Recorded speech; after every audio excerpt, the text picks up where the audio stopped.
All right, let us begin. So let me explain a bit what is this meeting about.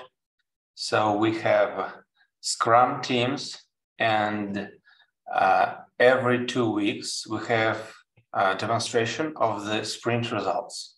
So our sprint length is 2 weeks. And in our team, we have 4 products. So basically, we will show four separate results from each team. And in our Scrum teams, we have quality assurance engineers. So we show only features which are finally completed. So they are ready to be used by our clients. And of course, we have usually we have a lot of things that we started during the sprint, but they are not finally delivered. In this case, we decide not to show them. So you'll see completed work, and maybe product owners or quality assurance engineers will say something about work in progress, just to clarify what was going on during the sprint. As far as we have a lot of participants in our meetings, so I ask you to raise your hand before you want to ask question or just speak. So please see it in your options, how to raise hand, and I'll ask you to speak when I see it. That's great. Thanks, Alex. We can maybe just stop briefly at this point in time and thank all of our amazing Go Fluid ambassadors for joining us. So, you know, we really appreciate you being part of Fluid. We want you to feel really part of our core team. So we'd love you to join us like every 2 weeks, so you get an inside look at what the company is creating with the amazing tech team, the products they're building. And we're also going to try and stream this in the future for our community. So thanks everybody for joining. Okay, Alex, go ahead. Thanks, Robert. Yeah, welcome everyone. And also I like words that Robert said once, that our company is super transparent. And so that is very important that everything that we say, we really implement in practice. So here it is. Okay, who would like to start? Nikolai, Dasha, Tina. I think in this case, a lot of Nikolai's and my content is going to match, since quite a few teams worked on the deep website and connected features. So Nikolai, would you like to present it with your team? And then I'll just jump in and show what my team did. Yeah, but I prefer to start with our general duties, and yeah, for sure we were working hardly on deep website, deep tokenomics, etc., etc. But still a lot of stuff is going on,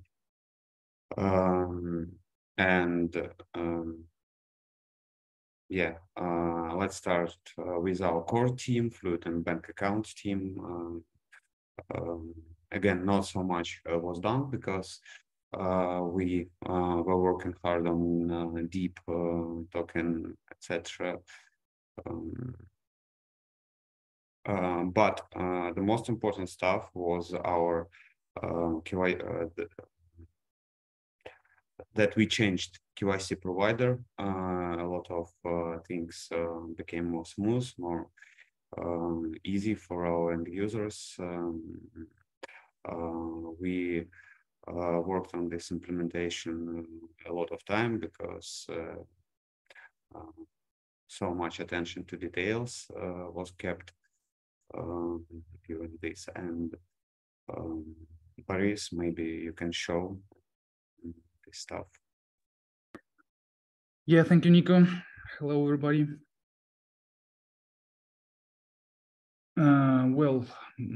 Previously we have requests from our partners to improve our security a bit. So we, since today, we have several additional steps in our KYC flow.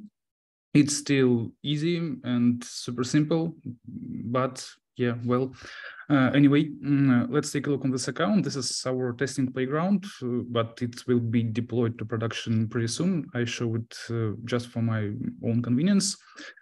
So this account has basic ID verification. I already have some advanced features because I provided my photo, face scan, and document.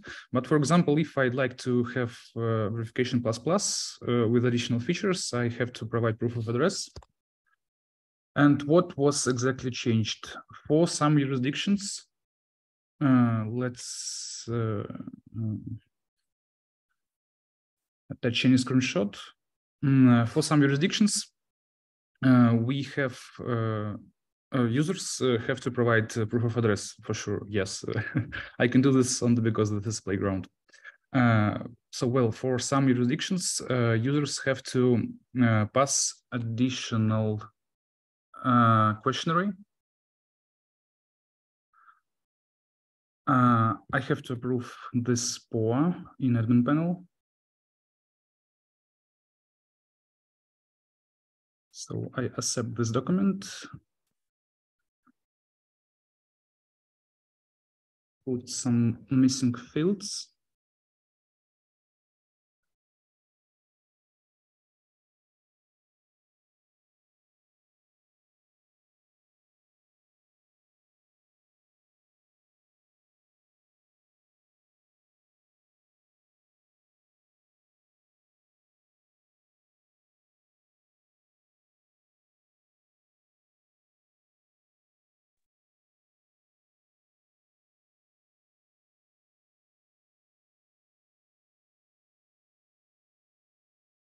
Mm-hmm.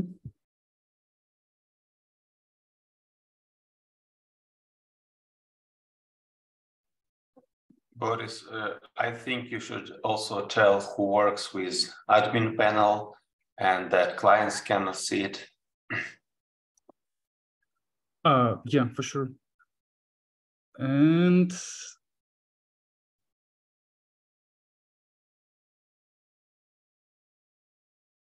oh, seems the system don't like my selfie. 1 second. Yeah, here it is. Yeah, this admin panel you can see is our internal admin panel where our support and compliance team works. They decide if they accept user or not. Most of stuff is done automatically, but in edge cases when there are sanctions check failed or maybe some issues with documents, they can ask for clarifying some information to provide additional data or just to disline user. Unfortunately, it happens sometimes. So yeah, well, basically from the user's perspective, everything will remain the same. But here we have a lot of additional fields. It can be questioned from the user. If you have something like with my selfie, user will be notified about this. We'll see the reason of additional interest for person, but we hope that nobody will face it. So basically that's it. Nothing was really changed from the user's perspective, but under the hood we have additional layer of security. And yeah.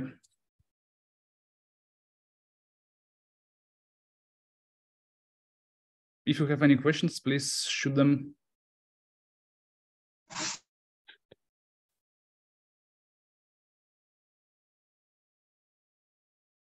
I think no questions for this functionality. Thank you.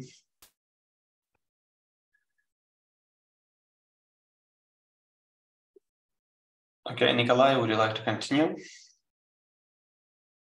Yeah, sure. Mike, do we have anything to show on deep stuff? Yeah, sure. I can show. So yeah, mainly I was busy in the sprint with implementing, with providing the functionality for buying deep token. So let me just share the screen and explain what it is. This place is better. Sorry, I can hear someone. Alex, can you mute, please? I will. Any of them is not there. Thank you. So yeah, the main goal is we want to allow people to invest in our company with cryptocurrency, for example, DAI or USDC, and yeah, we built a project that allows to directly swap your digital assets to our token and thus invest in us. So yeah, I will show it on my local branch first of all, it was already deployed to test environment. It's not deployed to production since we don't have yet contracts, but they will be soon. And there's just work of 5 minutes to make it public available on production. So yeah, for my convenience, I will show it on my local branch. I mainly worked on that Web3 part integration. So yeah, what we see is we have the buy screen where you can actually buy your deep tokens. So what we do is just we click on the big button, and there are a lot of options to connect. So I will use MetaMask because I have one, but you can also use your phone and just scan your QR code or select any other wallet. There are a lot of them.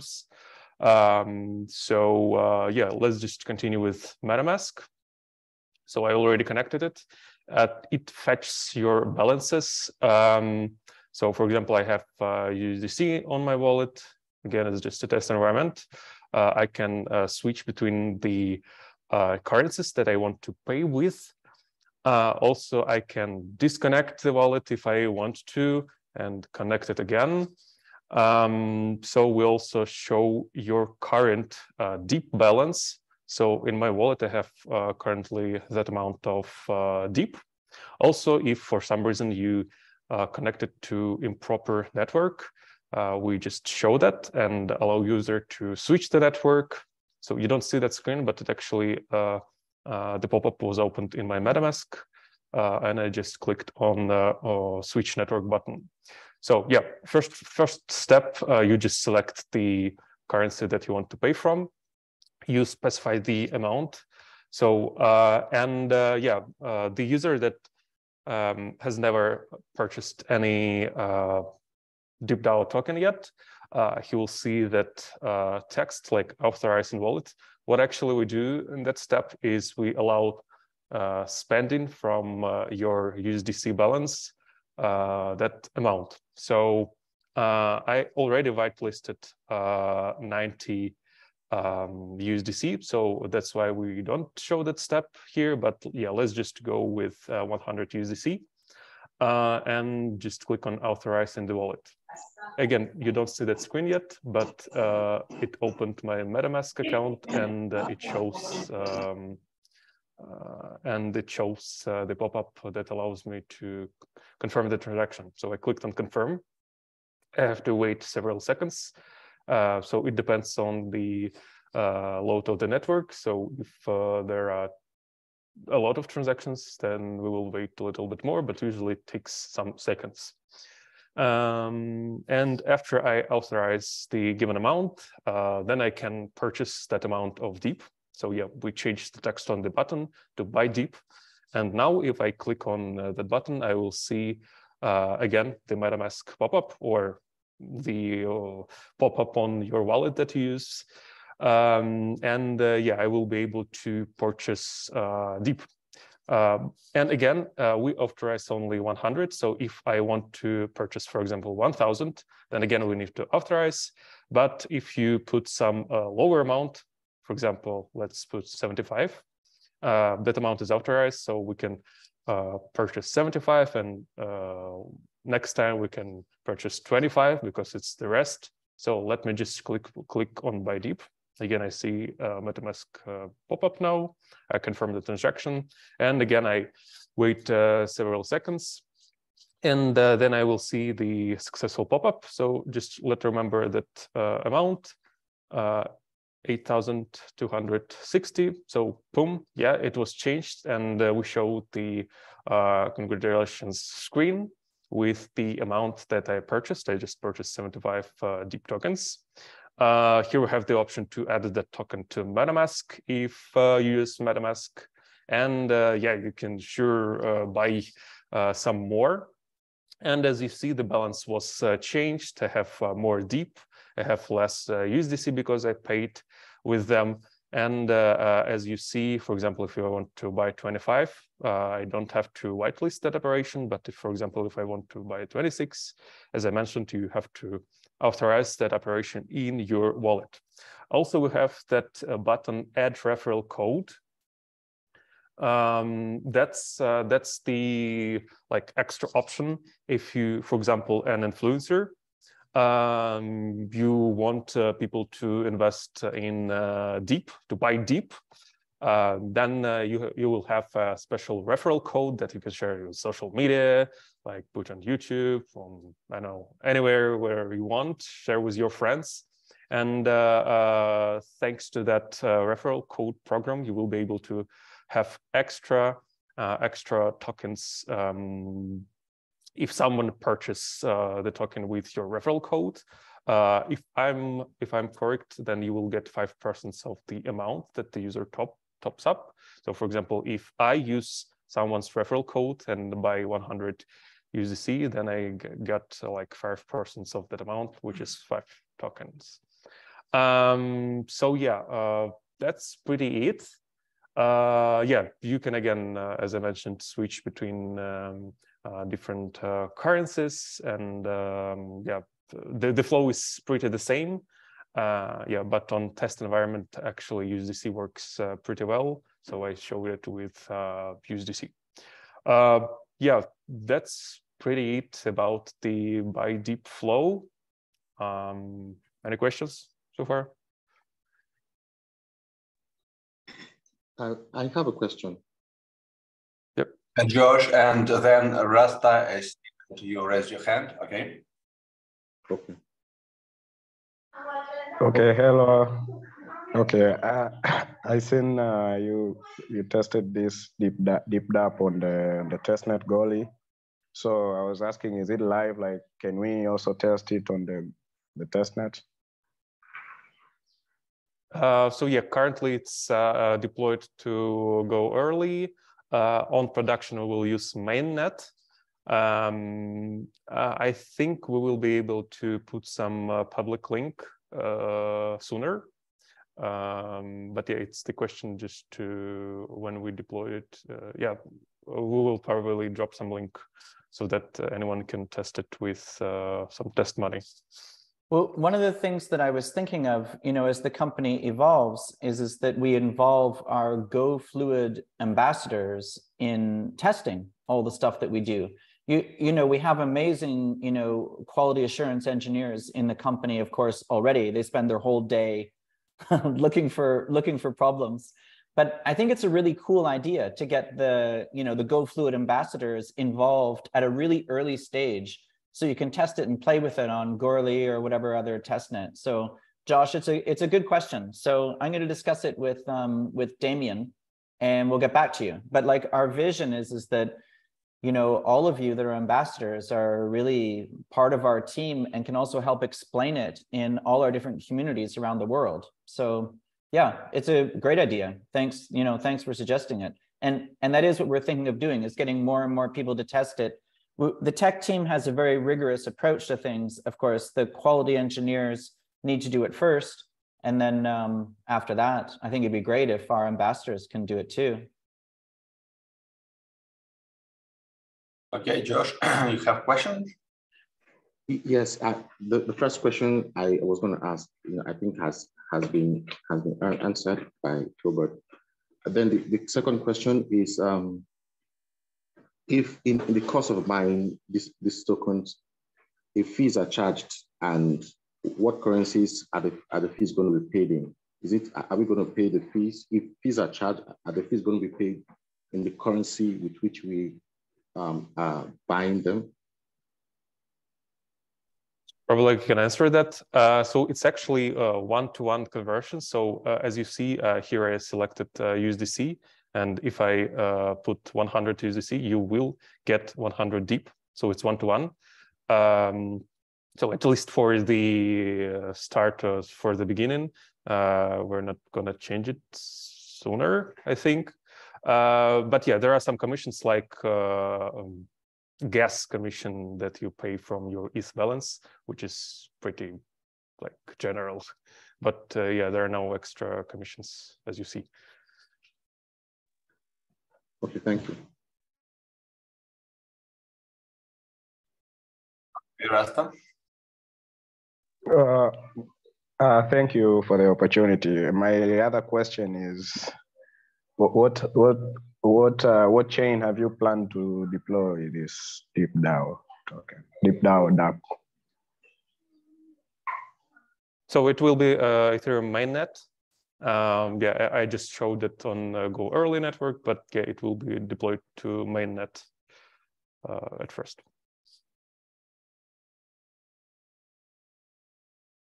Okay, I was also asking, as you know, in Ethereum mainnet, it kind of has a lot of fees, like on gas fees in terms of gas. So, have you considered that for the users, maybe? Yeah, it's a constant trade-off here at Fluid, right? That's why we've deployed to Arbitrum and are also deploying to mainnet. So we're trying to find a balance. Things in my mind, philosophically, that have to do with transactions. So sending money, like our digital cash, you know, currently we've got it in dollars. We're also going to have digital euros, digital Kenyan shilling, Japanese yen, whatever. And like, in my mind, that's like, it's so much better than the stable coin model. It's just a one-to-one representation of cash on chain. It's real money on chain. And for that, we're always going to stick, I think, with mainly with Arbitrum. We might make it available on mainnet as well, but we'll give users the choice because Arbitrum is so much faster and cheaper. And then for things that are, you know, kind of like, you know, an investment like, you know, deep, and also it can be composable throughout DeFi, all the action is on mainnet. So we're going to be on mainnet. We might deploy to Arbitrum as well. We'll have to see. It's the same as our Fluid tokens. You know, the idea is to put the Fluid tokens on mainnet. It is true, fees are a bit higher on mainnet, but that's the trade-off. So, but the vision overall for Fluid and the ecosystem is to be on mainnet and also on Arbitrum, because as a layer 2, it's obviously faster, cheaper. Yeah, sure, thanks. Thanks, Robert. All right, Tina, would you like to jump in at this point? Yeah, sure, absolutely. Why not? So let me just quickly share my screen. Oh, wait a second. So now,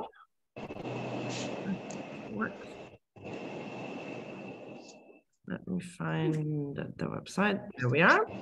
Okay, so hello also from my side to all of you members. Okay. Just wanted to show you the progression of the puppy that you all know. Wait here. There she is, because I like to show my animals on the calls. And she's in a good mood too, so that's a good thing. All right, so the savings team, let me just show the board, worked mainly on the DAO projects in this sprint, which is DeepDAO as well as Bakery DAO.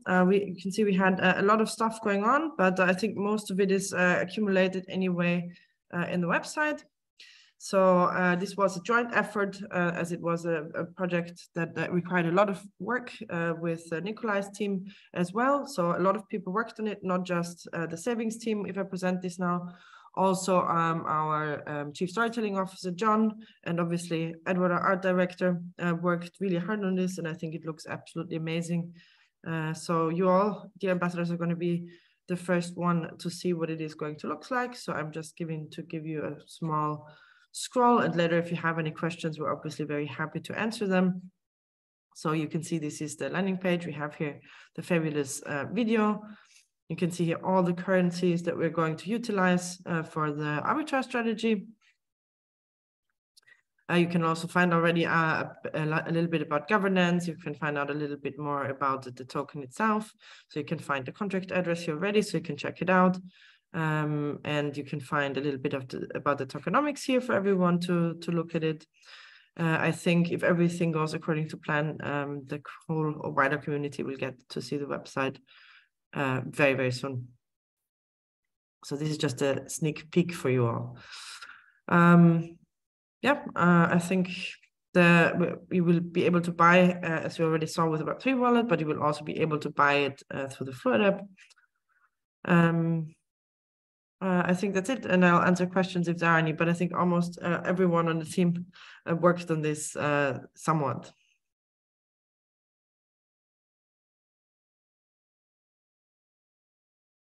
That's amazing, Tina. That's really great. Super cool. Thank I love you. how we're combining, the traditional space and the digital space, and using it as a way to make really, really attractive amount of money, creating real cash flow collateral on chain. And of course, the best thing about it is that Edward's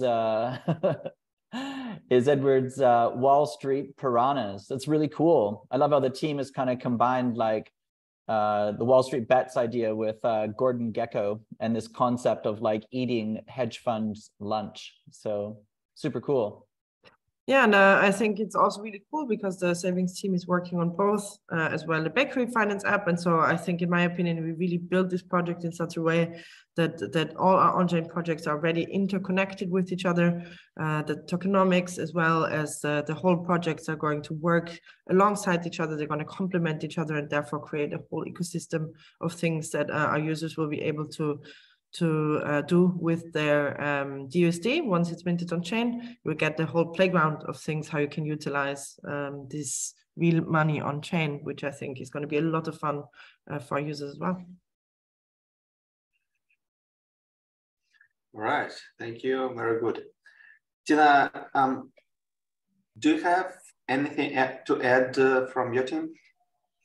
Yeah, I think the most we worked on were obviously the smart contracts from the side of the DeFi team, which they are ready, but we cannot really, it's very hard to show smart contracts, but you will all get to see them when you use the testnet version later on. Okay, great. I'm sure that we'll see it next demo. Okay, let's come back to Nikolai team. Nikolai, sorry for interrupting you. Do you have something to add?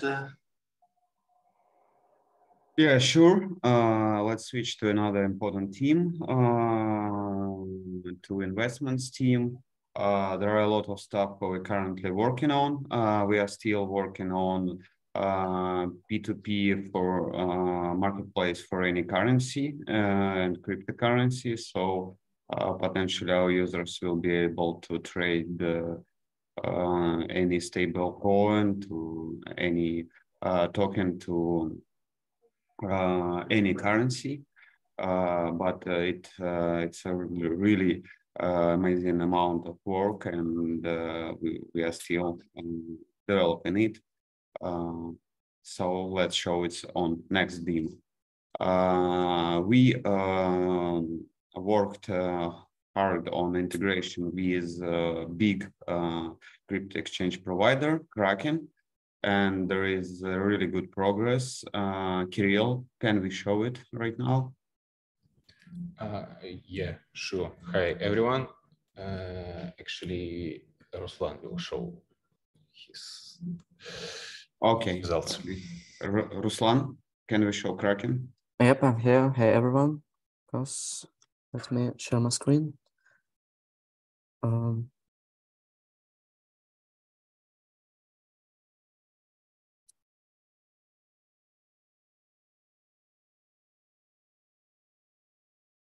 Do you see my screen? Yeah. Nice. Let's move to investments, and it's almost done, but we need some improvements from the front-end side, because firstly, we wanted to integration with Genesis, but then our plans changed, and let's see some investments. Now we have a lot of tokens that we can buy. You can see rates, and also we can change currency, and it will change also in this screen. Let's try buy some token, for example, Ethereum. And invest. On this screen, we can choose different currencies, and also we can choose another tokens if you want. Let's try Punt. We can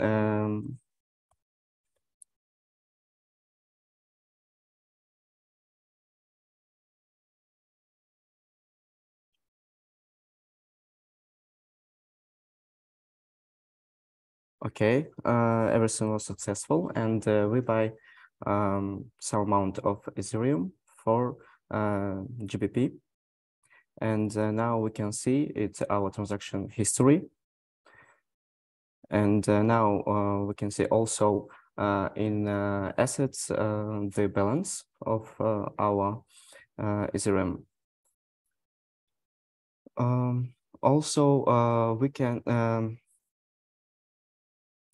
Also, we can see it in our Kraken account that we really bought it. We have a real Kraken account because Kraken hasn't test environment for it, and that's why it's real funds, but it's just a test account for us. And after that, we can also sell it. Let's try to sell.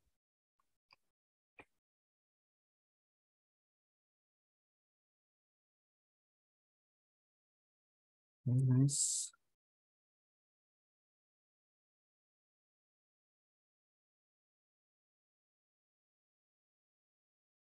Yep, everything was done. And also we can see that Ethereum was sold from our account, and we have only cash. And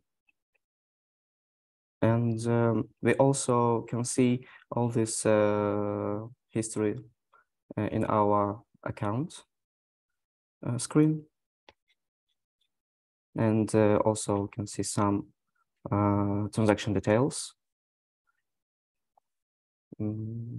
I think for now that's it. Kirill, maybe I forgot something.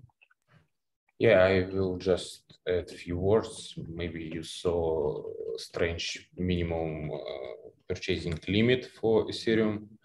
Actually, it happens because there are different minimal limits on Kraken for different currencies. For example, for Ethereum, it's 0.01 ETH to purchase. Like you cannot purchase or sell less than this amount, and it's different for every currency. And maybe you saw some inconsistencies with fee data and stuff like that. It's all coming from front end. We still have some stuff to do on that side, so we're still polishing this feature. Edgar, do you have a question? Hey, good morning.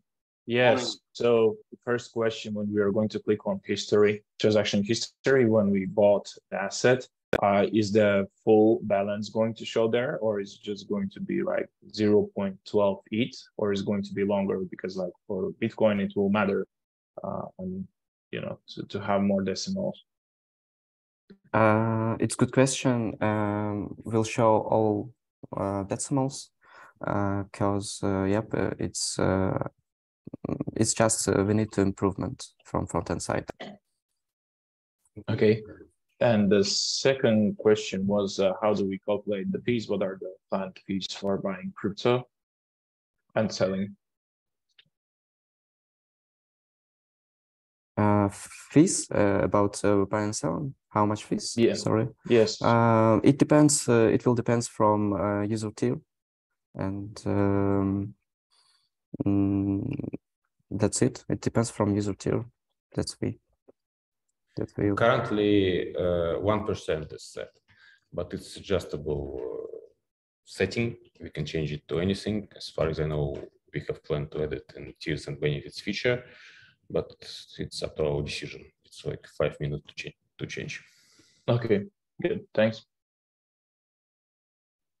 Thanks, Edgars. Any other questions, guys? Okay. Yes, sorry, one question. Maybe it's question to Nikolai. Do you have plan to withdraw tokens to MetaMask?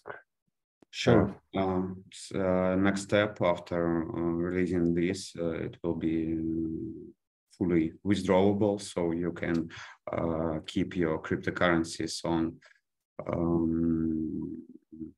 in Fluid custodial wallet, or you can send it. You will be able to send it to any address. Really good question. Thank you. But it will be after releasing custodial solution. All right. Thanks, Ruslan. Thank you very much. Another feature we were working on is moving Fluid and DUSD to Ethereum mainnet, because we received a lot of requests from our community and users to support mainnet as far as it is the most popular network. And we did it. So the only thing left is to set up mainnet pool. Kirill, Anton, who wants to show this feature? Yeah, I can show this one. No problem. Cool, please do.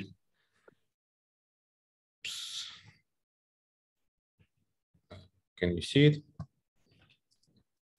Yes. Yeah, nice. First of all, let me just quickly remind you how it looks now for all the users. Just a simple single network, which I can switch, use, and this wallet is not related to this account. But let's go to another account which has feature flag. Let's quickly disconnect it, change network to unsupported one. Okay, this account is multi-chain support feature flag. And what's happening here? When I click wallet, call it the same. Then I have a switcher to choose one of the two supported networks.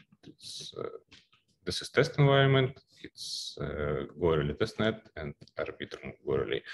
But on prod, it's already delivered. And with feature flags, it's already there too. But on prod, I cannot mint in mainnet, so I will show it on test. Let's connect to Arbitrum network. Here you can see it's connected, my wallet, everything is fine. And there is my USD balance, it's 500 something. I can mint as usual, say 100 euro. And sign. So we need to wait a little bit.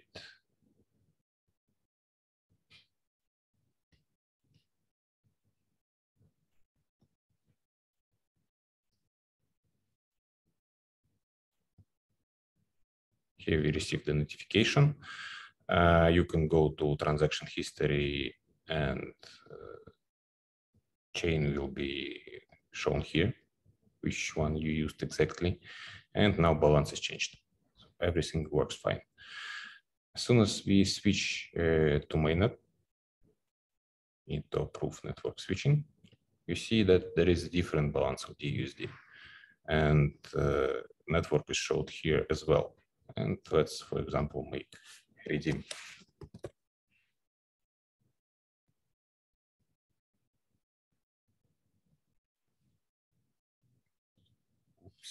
Sorry, I need some fees for gas fees. Unfortunately, I cannot buy it in our testnet. I will quickly transfer them. Account.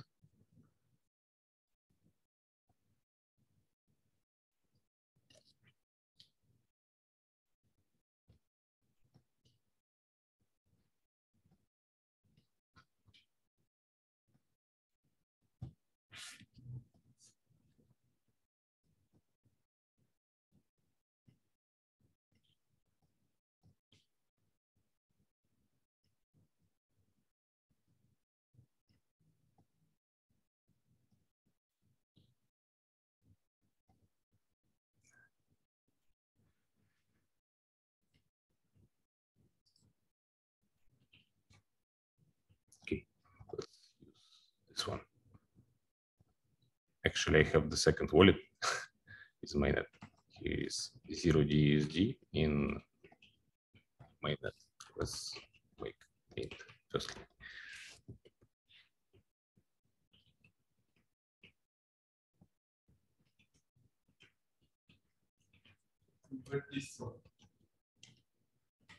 It's not whitelisted.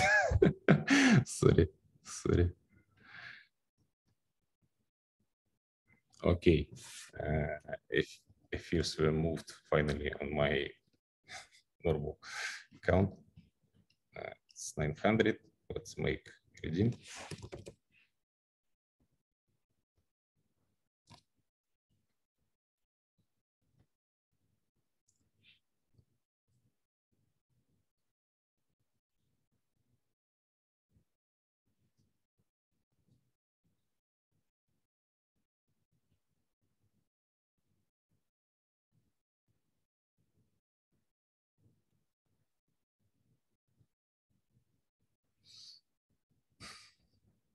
Yeah, it takes some time.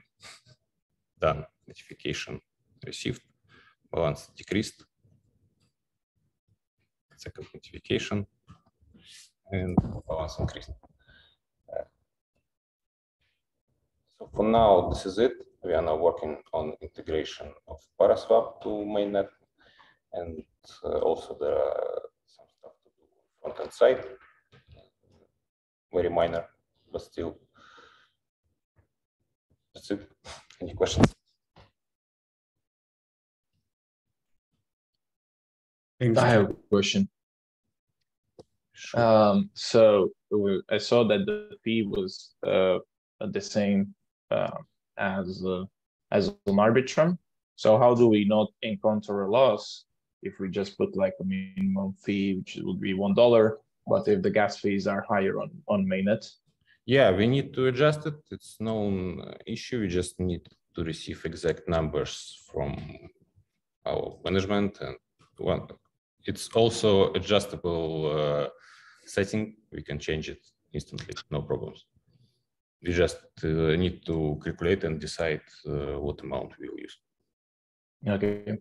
And so the second question is, under the investments we have by crypto in app with the fiat, why don't we have the swap button like on-chain buying under the investments tab?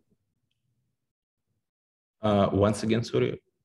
So under the investments, you can buy crypto. Yep. Why don't we have the swap button under investments where you can also theoretically buy crypto with USD? You have switcher, like there is custodial trading and there is on-chain trading, which leads us to swap screen. Oh, okay. Right. Thank you. Any more questions? I think Mr. Rasta raised hand.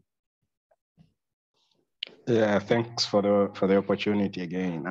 So my question is,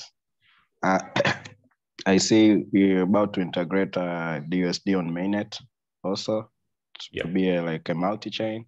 So my question is, so when you switch to one network, maybe in Arbitrum, maybe so the amount of DUSD on chain that will be seen will be the ones from the Arbitrum only, and the one from the mainnet only, or the sum of all your DUSD on chain will be reflected on the app.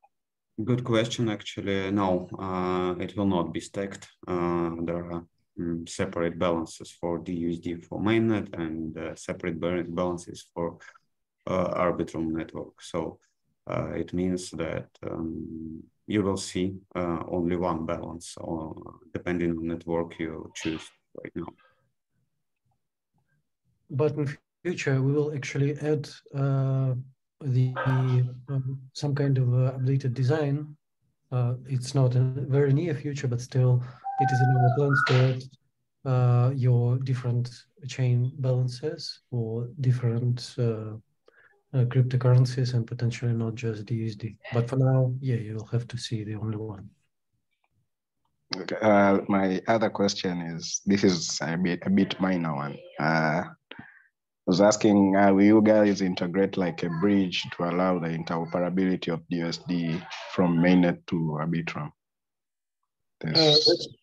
That's a good question as well.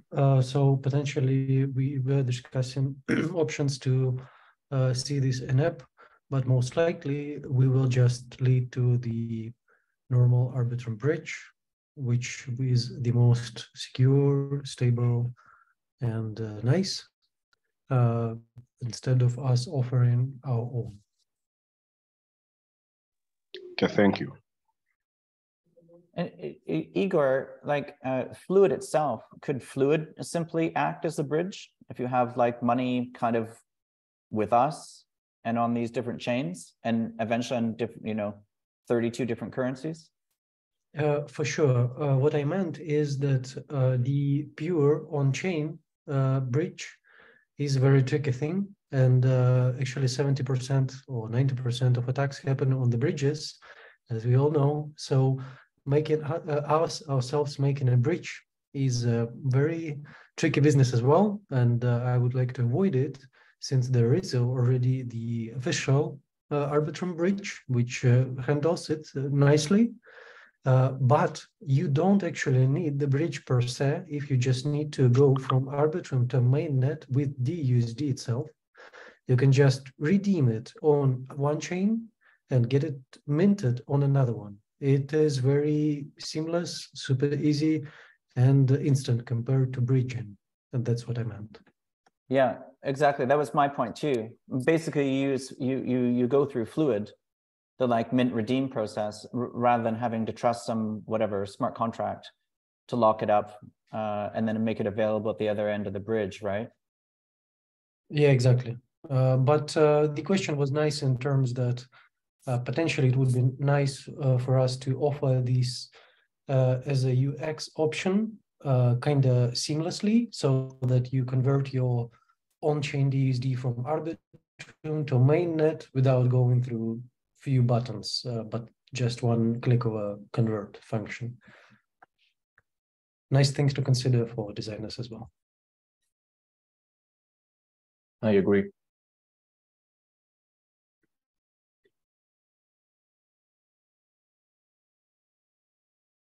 Well, thank you. Thank you, Kirill. So the last thing, if I haven't forget anything, okay, we want to show is some marketing stuff we worked for.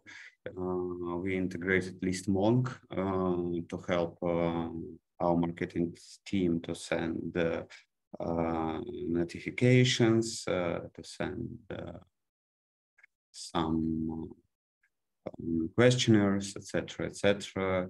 Anton, maybe you want to demonstrate it?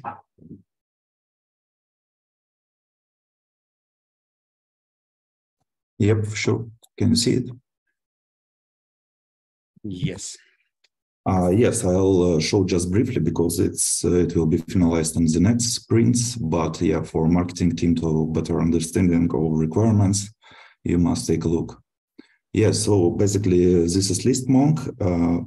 It's like a system to manage users into lists, to create email campaigns on top of it. And yeah, so what we have at this step is some lists of the users. It's filled with test data, but yeah, we need to proceed with it. So we have like basic events in our system, like mint, redeem, investments, exchange, internal and external transfers. And then we are synchronizing users by a period of time into these lists. So yeah,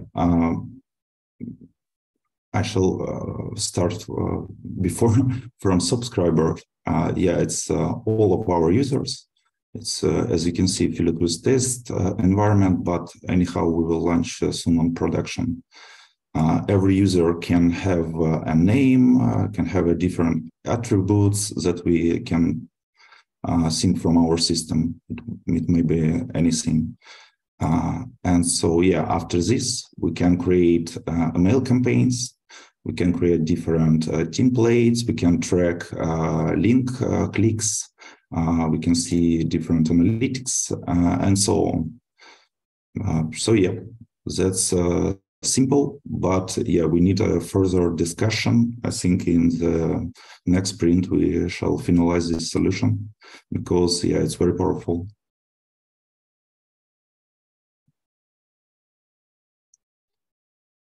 Amazing. This is really great for our marketing and staying in touch with the community. This is really great. It's also another reason why I want the GoFluid ambassadors to be involved so they can see all of the tools that we've got in the company. So this will be amazing. Yeah, I hope at some point it all will also replace all our email sending system because it's more clean and we can easily move to one system where we have all emails sent by. Yeah, this is amazing. You know, I think we have, I think the last I saw was well over 100,000 emails. So this is something that we should be using to stay in touch with the community and users and telling them about new updates, etc. So this is really great. Great work. Yeah, thank you, Anton. And I think the last thing, but not least, I think we want to talk about, it is not a secret for anyone that we currently fully rebuilding our mobile application with absolutely new design, absolutely new team, and absolutely new technology. And I want to pass the word to Dasha. Who is product owner of mobile team, and she will report about progress. Thanks for the introduction, Nico. Also, it's lovely to see the progress in other teams. We've been busy basically these 2 weeks, and since we've started in late December, actually right before the new year, we've started this project. We've started with building the basic and the most important features in Fluid, which is like a foundation of all our functionality. So this sprint, let me show you how the sprint looks like. So we've got lots of things to do, and I would like to mention that we've been also polishing some features from the previous sprints, such as adding new accounts, top up by card, adding entry points to the user verification. In the application, you could see it on the home screen. Currently, user could do the necessary actions to complete the profile and to start using the full functionality, which would be user verification, setting 2FA. We've also been working on the transaction history types to show the history of the user transactions. Yep, so we've done the types. We've also worked on the transaction details. When you tap on the transaction history line, you could see more information about the current transaction. But the main focus of the current sprint, which is ending sprint, is on the send feature, which has three basically components. It's sending money out from Fluid by bank transfer, by link, and internally to another Fluid user. We're going to show it on, we're going to start with the iOS platform, but we are working on two applications basically, which is iOS and Android native applications. And we're going to show some features on one platform and another ones on another platform. So we're going to start with an iOS application. Sergey, go ahead, please. Yeah, hi. 1 second, please.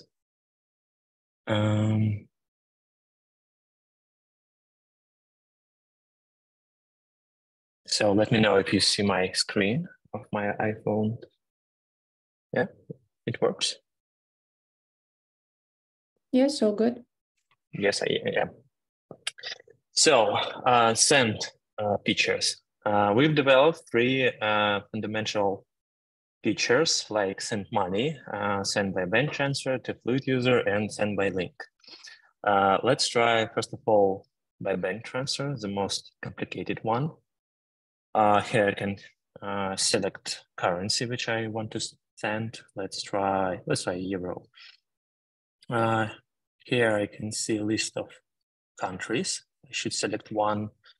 Let's try Andorra. It's a European country, and here I can see different transfer methods like SEPA or SWIFT. Let's try SWIFT. It's more complicated and more interesting. Let's input some amount. Here we can see transaction fee and recipient gets label. Let's proceed further. Here, a bunch of text fields, which I should fill with my information. Let's try some, input some IBAN. So I have prepared some working IBAN and working BIC and SWIFT number. Address, let's put some address, some city, and country. Let's try also Andorra. And the node, let's input some node, proceed to next screen, and here we can see transfer confirmation. I should validate all the fields, and I can send. Here I can see 2FA. Let's copy and allow paste. I don't want to input each number. And that's it. The transaction is done. Transfer is sent. Everything good, yeah. Let's try another feature, send to Fluid user. We can enter to this feature from here. Let's input some amount, some node, nickname. So yeah, I should find recipient in our ecosystem. Let's try input some nickname, maybe something like this. No, doesn't work because not found in Fluid. I can switch to send by link flow, but let me input something real. Sasha, no, Sashka. Yeah, Sashka exists. And let's review our transfer. Everything is correct. And now again, 2FA verification. Let's paste, and that's it. The transfer is completed. Everything works well. And let's try the last one, send by link. Here we can choose digital currency. Let's try USD. It is the same as previous flow. Let's try input some amount and create link. 2FA again. So the link is created. We can see here the link. We can share it using some common flow for iPhone. We can send it by email. Let's try this. And here we can see the code, which we can share with a recipient in order to get this money for recipient. Yeah, let's just copy. That's all. This our feature for the last sprint, and I think that's all. If you have any questions, please feel free to ask. Oh, that was super brief. Let me come back a little bit with a couple of comments because actually it looked pretty smooth. Can we please go back to the send by bank transfer first screen? Yeah, of course. The main point is I would like to know that maybe you noticed that all three flows currently looks pretty similar. So once you've done it once, you've done the process. Now it feels really natural and like you already feel familiar with sending money. It's going to be working faster. The more consistent the flows are. You can choose any account. Let's try Money GPT. from. Or in any country, doesn't matter. Also, in the mobile application, we've like separated lots of information. Now we have portions of information, right? So you do basically one action in each screen, which also allows you not to make a mistake or not to keep lots of information, like spend your cognitive resources too much.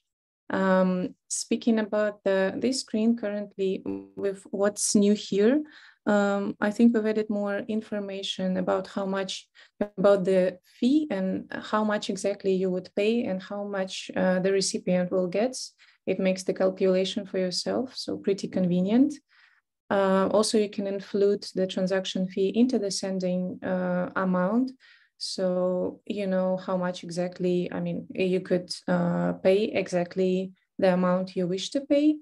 Sending transfer method. You can see that the money will be sent by faster payments. It's pre-selected for some countries. So let's say in the United Kingdom, faster payments is the fastest and cheapest way of sending money. Previously, we've left this choice for the user. Right now, we are pre-selecting the transfer method for them. Anyway, you still can choose the SWIFT if you wish to pay a higher commission or make it slower. Anyway, yes, this is about this screen. Also, I think it's pretty convenient that after the confirmation screen of the transaction, basically it doesn't change too much. So you can review all the information, then you confirm it and you see the change of the transaction status in the screen. Exactly. Here as well, you have if you're sending money for a business entity, let's say you're paying the company's bill, but you're just doing a bank transfer, you could switch this toggle on and it will affect all the fields that you will need to fill in. There are only required fields, no optional fields except for the note, which also could be used as a reference. Let's say if you need to add some note to the recipient or there should be a reference to your transfer, it's also there. Going back to, yeah, let's go to the fluid user, send to fluid user money flow. Yeah, 1 second. Send to fluid user, yeah. Also, could you please choose any account? Here, everything, we could go to the next step. Just, yeah, add some amount, note. And here, it's pretty convenient. You can see that we are validating the data here while typing. Anyway, it looks pretty smooth, doesn't change every second, there is a delay. So it's pretty nice UX experience as well. What's new, we have, as Sergey mentioned, a link to another feature, which is also pretty cool. If you can't find for some reason the person you're sending money to, we are giving you a second option, which is even easier. You don't need to know anything about about your recipient, but a phone number, or maybe you have a conversation in Telegram or WhatsApp started, so you can send the link to another user by third party, through the third party, and they will receive it. It doesn't matter if they are already registered in the application or they are not, they will receive money anyway. Validating, yes, also worth to mention that if you if user could stay private, we are not like invading someone's privacy. So if you want, in the profile settings, you could allow or enable or disable searching by nickname, phone number, or email, so you could stay completely private in the system. However, if the search by email, let's say, allowed, or by your nickname, it would be it would facilitate sending money to you if you wanted to. That's it. We've sent some money from the iOS by link on one platform, and let's receive it or review the recipient flow on the Android platform. Thanks, Sergey. Thank you. Alexander, our QA engineer, you go with the Android. Yes, hi all. Let me know when you see my screen.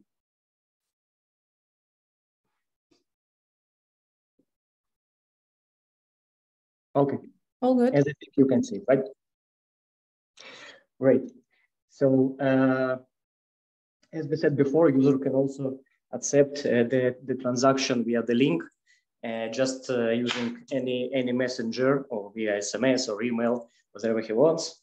So right now, as you can see, it's just my real phone, just connected to the laptop.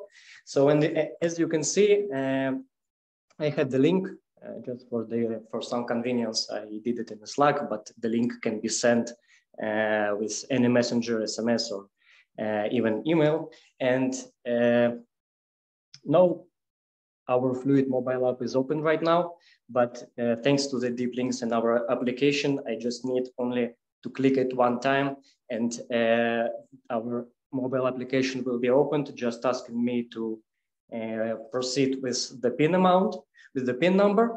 And as you can see, just after entering the PIN, I will see the special pop-up with the information from the deep link that the money incoming. And as you can see, you can see here all the needed information, the sender, the amount, and I have two options to accept it or reject. Of course, I can reject it and it will be canceled, but for just the presentation, I will accept it.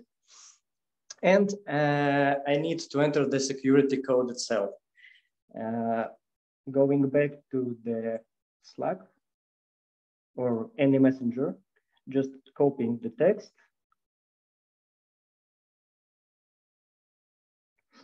Pasting, and the transfer is received by me. I can see here some needed information to understand what's going on. And also, of course, it will be presented in the app history itself.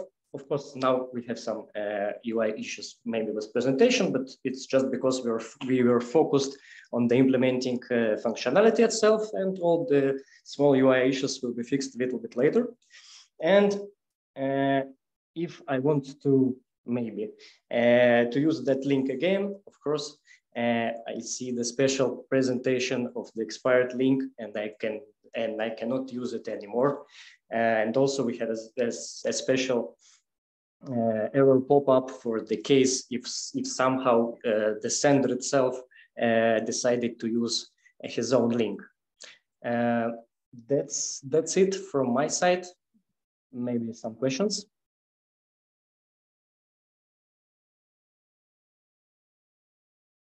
Dasha, Alexander, thank you very much. Thank you. Okay, Seth, please. Okay, thank you, and nice presentation. Just two quick questions. The first one has to do with the bank transfer.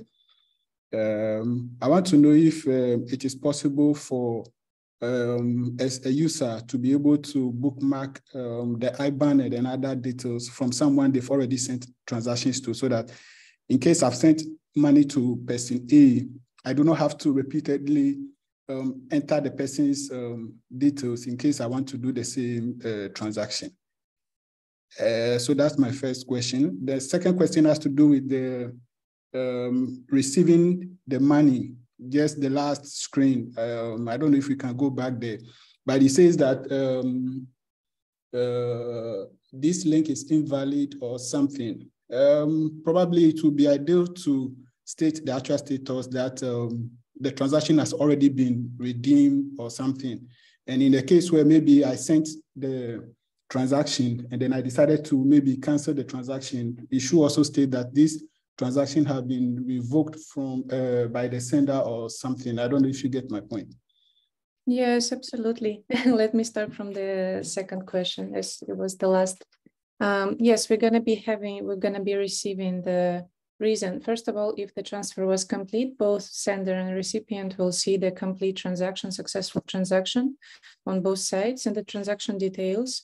You could also be able to see all the details of the complete transaction while it's pending.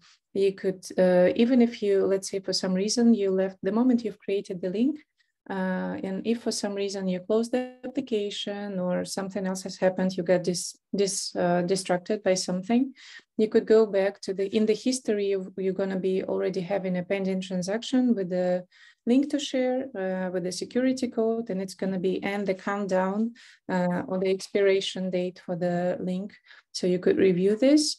On the recipient side, you could also, in the web application, you can already cancel the transaction if for some reason you change your mind and you don't want to send it.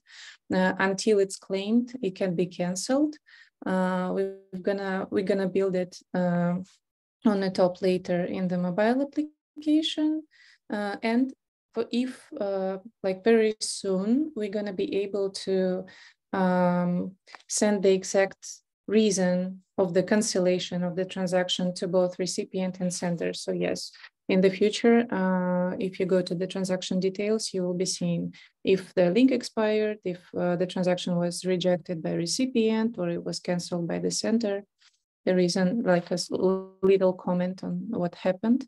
And could you please remind me the first question? Yeah, so the first question has to do whether one can maybe bookmark or save. Yes, I got it. Sorry, I needed just a little bit, couple of words.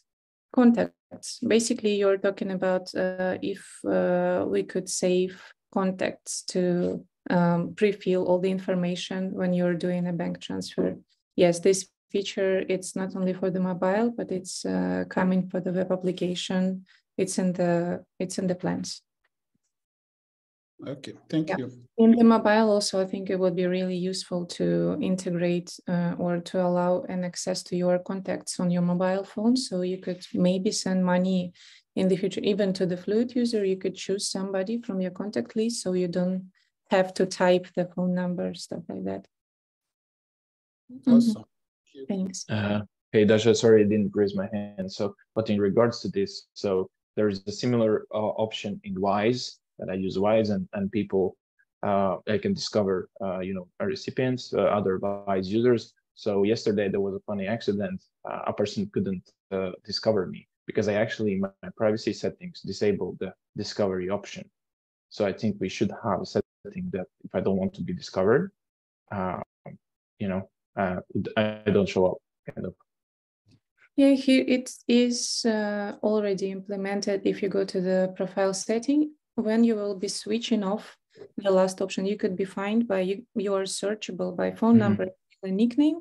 When the moment you will try to switch off the last option, we will notify you that in this case, people wouldn't be able to find you and send you an internal transfer by like an easy one. They could only be able to do a bank transfer to you.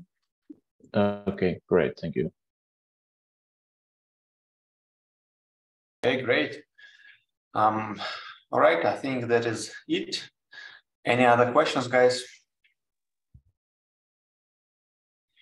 All right, so one of the things, Alex, I wanted to talk about that's coming up in 2 weeks at the end of our next sprint is our peer-to-peer marketplace. I know Nikolai already briefly mentioned it, but one of the reasons why I'm really excited about the peer-to-peer marketplace is it really starts to tie together the entire Fluid ecosystem. So I wonder if, like Nikolai and then Igor, if you can briefly talk about how the peer-to-peer marketplaces lay the basis for exchanging assets, help build out our community and ecosystem. We're going to have it eventually in at least 32 currencies, maybe more. Nikolai and Igor like to only focus on tangible things that they're building immediately. So it's painful for them to think about like how it adds to the overall system for the next year, 2023. But Nikolai, can you talk briefly about it, especially so the GoFluid ambassadors can think about it? And then Igor? So yeah, as I already mentioned, we are going to implement P2P marketplace actually from any currency, cryptocurrency to any currency in the world and cryptocurrency in the world. So our users would be able to buy and sell crypto from each other, and Fluid will be like an escrow here, or just will guarantee that deal will be completed, and it will help with first of all adoption. We will be able to help users to that cannot get the currency, the local currency, or cannot purchase crypto from their country. So they will be able to get it from local banks, etc. And for sure, it will help with remittance as well. So sending money from, I don't know, UK to your relatives in Nigeria, in Kenya, whatever, will be really easy. And like right now, it works for Nigeria, and it will be extended for any country in the world, except of sanctioned lists, of course. And regarding the how it plays with all other stuff, so it is part of our system in terms of us not being really tied to partners, currencies. We will be able to actually features like potentially Fluid Pay. If we connect it with P2P, it can potentially be very powerful and useful. Convert from other currencies. All the features that we currently have connected with P2P will have much more options and usability. And yeah, it will allow us growing in future.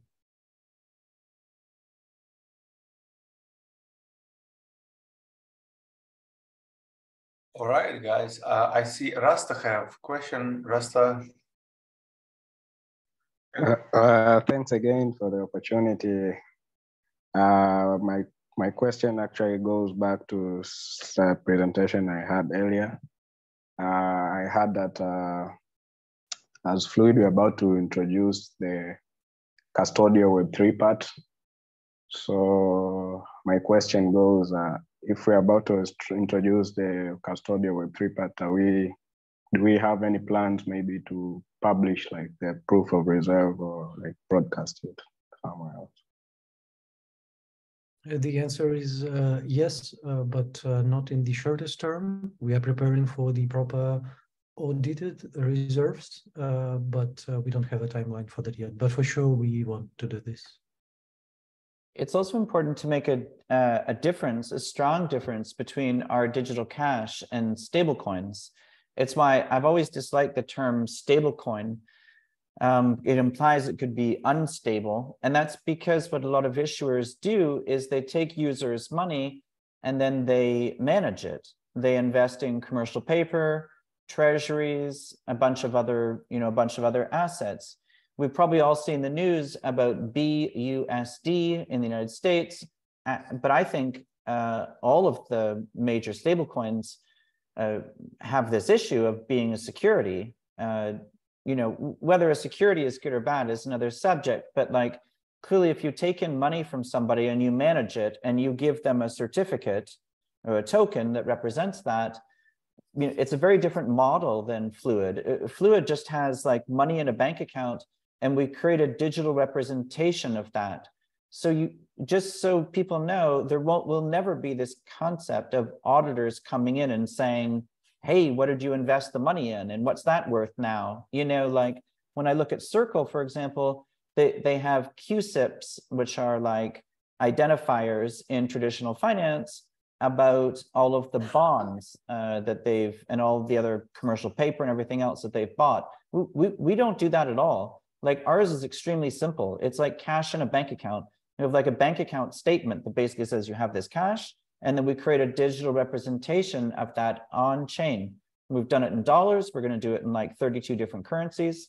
So to answer your question, for sure, that's going to be, that's going to be audited on a really regular basis, but it's the easiest job in the world as the auditor. You basically look at your bank statement and then you look at, you look at what's minted on chain and, you don't even need to look at that. I guess you just publish you just certify what the bank statement is. So you probably also know from looking at our smart contract that the smart contract enforces that we're not able to mint more than exists in the treasury account. It enforces the maximum verified off-chain balance. So yeah, to answer your question, for sure we're going to do that.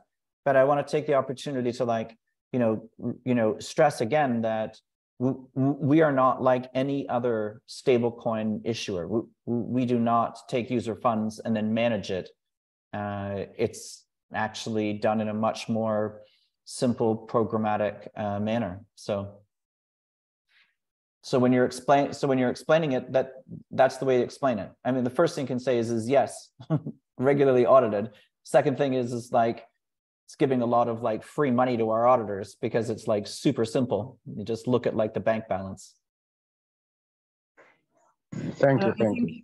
I think one other issue to mention in this regard is that the issues with the stablecoin were under the SEC regulation. So this is mainly for the US market, and Fluid is not regulated under the US market, and other jurisdictions have very different ways to deal with it, which is why even the CEO of Binance said that, a lot of large companies will look at just other jurisdictions for stablecoins because it's not the same everywhere. So this can anyway not be applied to Fluid. Yeah, that's exactly right, Tina. And one of the reasons why we're based here in Switzerland is that the regulator has given extremely clear rules on crypto since 2018. So anyway, thanks to everybody. Thanks to our amazing tech team, and the products that are coming are just incredible. And thanks to our GoFluid ambassadors for joining us. So we'll see you in 2 weeks. Thanks, guys. Hope to see you in 2 weeks. I just wanted to quickly thank all our ambassadors for joining, and I was really happy to see a real input that you were having in this presentation. So it's really great, and I hope to see you back in 2 weeks. Thanks, guys. Thank you. Have a good day, everybody. everyone. Thank you.